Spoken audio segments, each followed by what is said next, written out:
Doctor Sanjay Kumar కండువా కప్పి పార్టీలోకి ఆహ్వానించారు ముఖ్యమంత్రి రేవంత్ రెడ్డి. ఆ విజువల్స్ మీరు చూస్తున్నారు.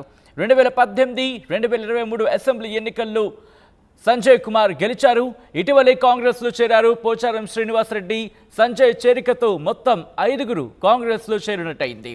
బ్రేకింగ్ న్యూస్ చూస్తున్నారు.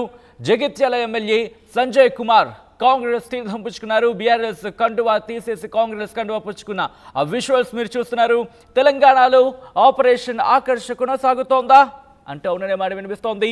కాంగ్రెస్లో చేరారు మరో బీఆర్ఎస్ ఎమ్మెల్యే. ఇప్పటివరకు పోచారం శ్రీనివాసరెడ్డి, కడియం శ్రీహరి, దానం నాగేందర్, అలాగే వాళ్లతో పాటు తెలం వెంకట్రావు, ఇన్నాళ్ళు నలుగురు అనుకుంటే ఇప్పుడు సంజయ్ కుమార్ ఆయన కూడా పార్టీ మారారు.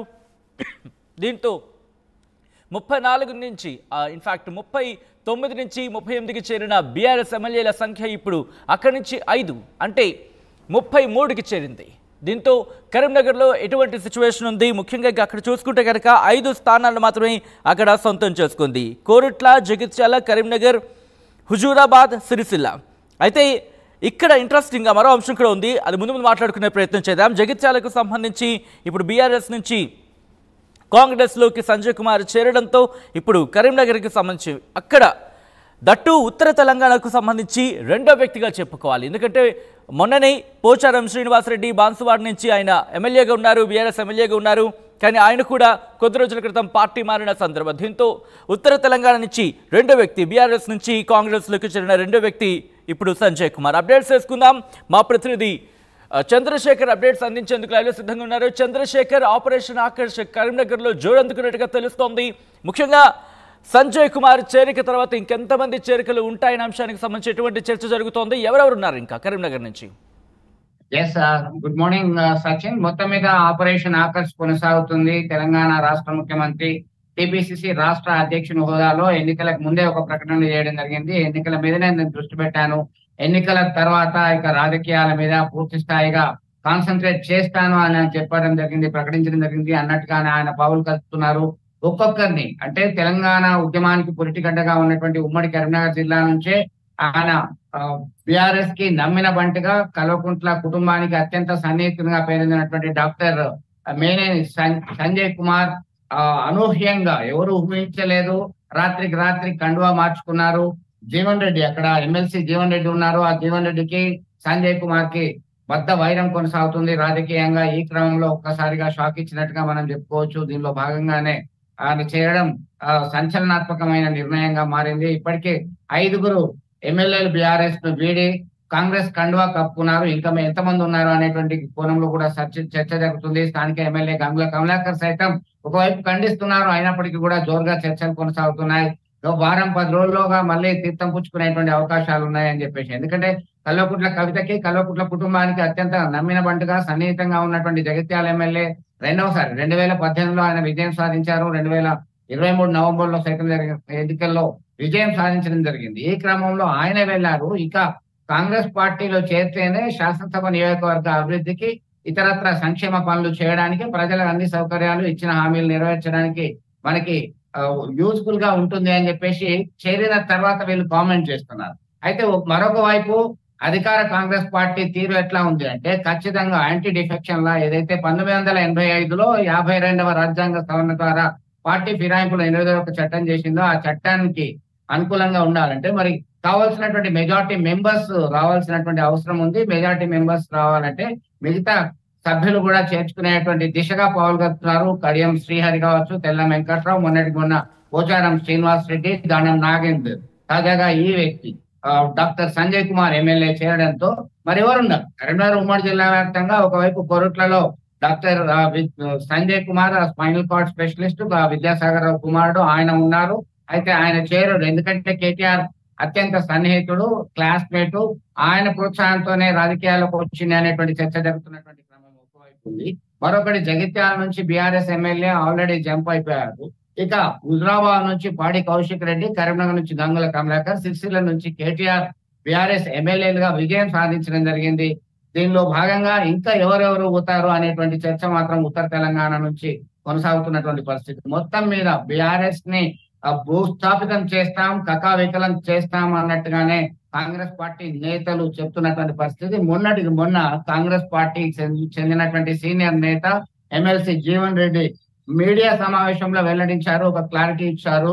బీఆర్ఎస్ దుకాణం బంద్ అయిపోయింది, ఇక బీఆర్ఎస్ ఉండదు, ఖేల్ ఖతం అయిపోయింది అని చెప్పి స్టేట్మెంట్ ఇచ్చినాక 2 రోజులకే ఇలాంటి పరిణామాలు చోటు చేసుకుంటున్నాయి. ఇంకా కొంతమంది చేరడానికి సిద్ధంగా ఉన్నారు. వారి డిమాండ్స్ ఏంటి, షరతులు ఏంటి అనేటువంటి కోణంలో సైతం చర్చలు అయితే జోరుగా సాగుతున్నటువంటి పరిస్థితి మనం గమనించవచ్చు.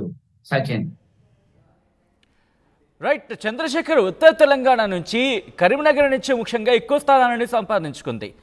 దట్టు ఇటువంటి హఠాత్ పరిణామం కింద చెప్పుకోవాలా, లేకపోతే ముందు నుంచి బీఆర్ఎస్ అంచనా వేస్తోంది? ఎందుకంటే అంచనా వేస్తే కనుక ఆ ఎమ్మెల్యేలతో మాట్లాడే అవకాశం ఉంటుంది, భేటీ జరిగే అవకాశం ఉంటుంది. ఎందుకంటే గంగుల కమలాకర్ విషయంలో కూడా ప్రస్తుతానికి భేటీ జరిగినట్టుగా తెలుస్తోంది. అటువంటి సిచ్యువేషన్ ఇటు సంజయ్తో జరిగిందా, లేకపోతే ఇది కేవలం హఠాత్ పరిణామమా?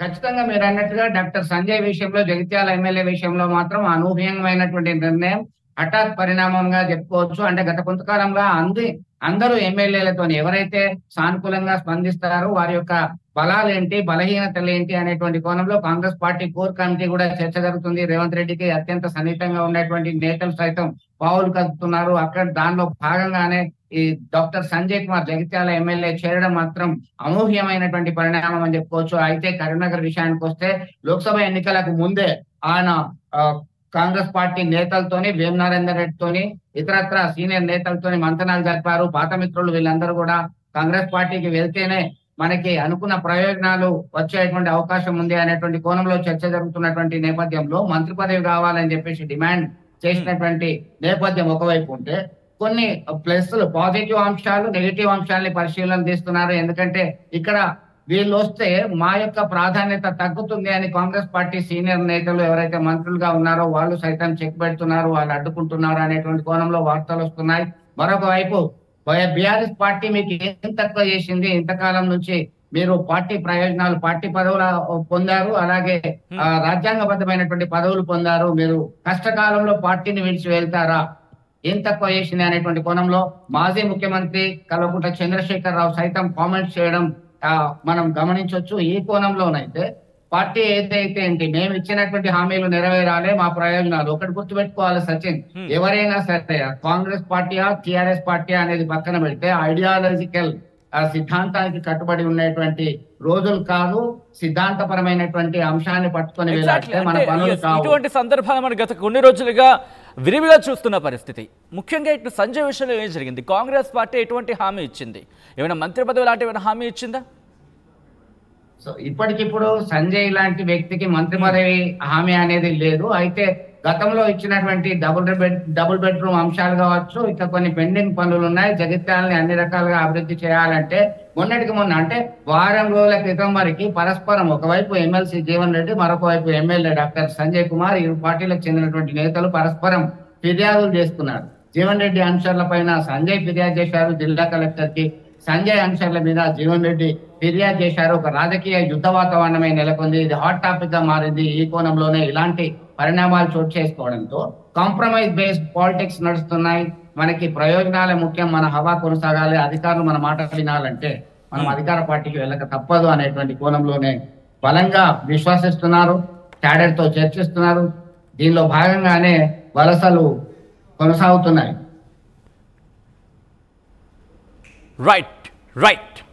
Right Chandrasekhar, thanks for the update. మొత్తంగా